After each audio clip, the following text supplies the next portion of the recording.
দেখুন, গত 15 বছরে তৃণমূলের শাসনে এই অভিযোগটা বারে বারে এসেছে যে তোলাবাজি থেকে শুরু করে কাটমানি এটা কার্যত সম্পৃক্ত হয়ে গেছিল সমাজ ব্যবস্থার সঙ্গে, এবং যারা এর প্রতিবাদ করতে গিয়েছেন বা প্রতিবাদ করতে চেয়েছেন তাদের কার্যত অনেক সময় অভিযোগ উঠেছিল রাজরোষে পড়তে হয়েছিল, হামলার শিকার পর্যন্ত হতে হয়েছিল। এবার এই জিনিসটার বিমলদা একেবারে শুধু স্পষ্ট কড়া বার্তা দিচ্ছেন মুখ্যমন্ত্রী শুভেন্দু অধিকারী, এইটা একেবারে বন্ধ করতে হবে। আশা আরও বেশি করে জাগছে যখন এই নির্দেশ মুখ্যমন্ত্রী দিচ্ছেন যে যাবতীয় প্রশাসনিক অ্যাডমিনিস্ট্রেটিভ মিটিংয়ে যা যা বলা হচ্ছে টানা 1 মাস কিন্তু সেগুলো কার্যকরী হচ্ছে কিনা তার নজরদারিও চলবে। না, শুধু একটা কথা বলি, এই যে অটো টোটো বা ফুটপাতে বাজার বসিয়ে তোলাবাজি, এটা অনেক পুরনো ঘটনা, ওটা সিপিএমের আমল থেকেই চলতো। পার্থক্যের জায়গাটা কারণ এগুলো আমি সব জানি, চোখের সামনেই দেখতাম, কারণ অটো বা টোটোওয়ালারা বলতো তখন হতো কি 20টা লোক অটো চালাতো, একটা লোক তোলা তুলতো মানে পার্টির ওই রসিদ বই সেটা নিয়ে গিয়ে অল্প টাকা নিয়ে চলে যেত। ওটা কোথায় জমা হতো, পার্টিতে হতো কি কোথায় হতো বলতে পারবো না, সেটা না হলে রুট বন্ধ। একদম একজন তোলা তুলতো।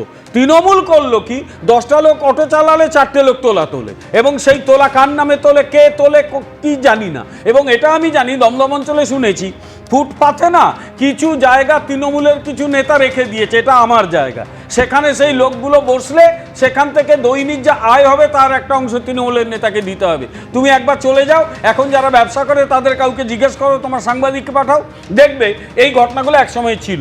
এগুলো বন্ধ করার দরকার, তার কারণ হচ্ছে এই ঘটনাগুলোর না এর একটা ক্যাসকেডিং এফেক্ট আছে। এর কারণটা হচ্ছে যে লোকটা তোলা দেবে সেই লোকটা বেআইনি কাজ করার দিকে তাকে মদত দেওয়া হবে, সে পরবর্তী সময়ে বেআইনি কাজ করবে, অটোর পারমিট থাকুক না থাকুক নেবে পড়বে।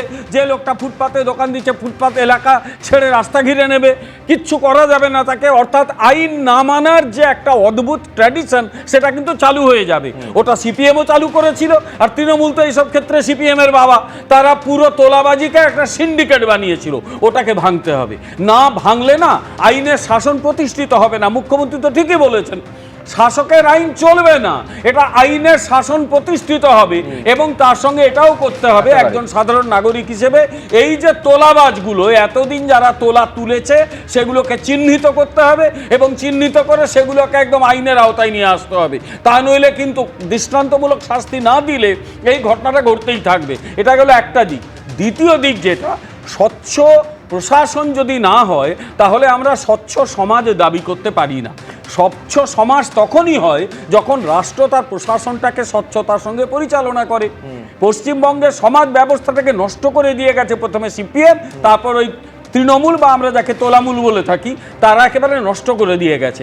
আমাদের এখন লক্ষ্য একটাই, সমাজ ব্যবস্থাটাকে যাতে ঠিকমতো এই তোলাবাজি এবং সিন্ডিকেট চক্র সমাজ ব্যবস্থাকে ঘুম ধরিয়েছে না, একবারে পচনশীল জায়গায় নিয়ে চলে গেছিল। নইলে কল্পনা করতে পারেন যে নেতাজি সুভাষচন্দ্র বসুর একেবারে বাড়িতে গিয়ে সিন্ডিকেটের ওই দাদারা বলতে পারেন গিয়ে সুভাষদাকে ডাকুন তার বাড়িতে। এবিপি আনন্দ এগিয়ে থাকে, এগিয়ে রাখে।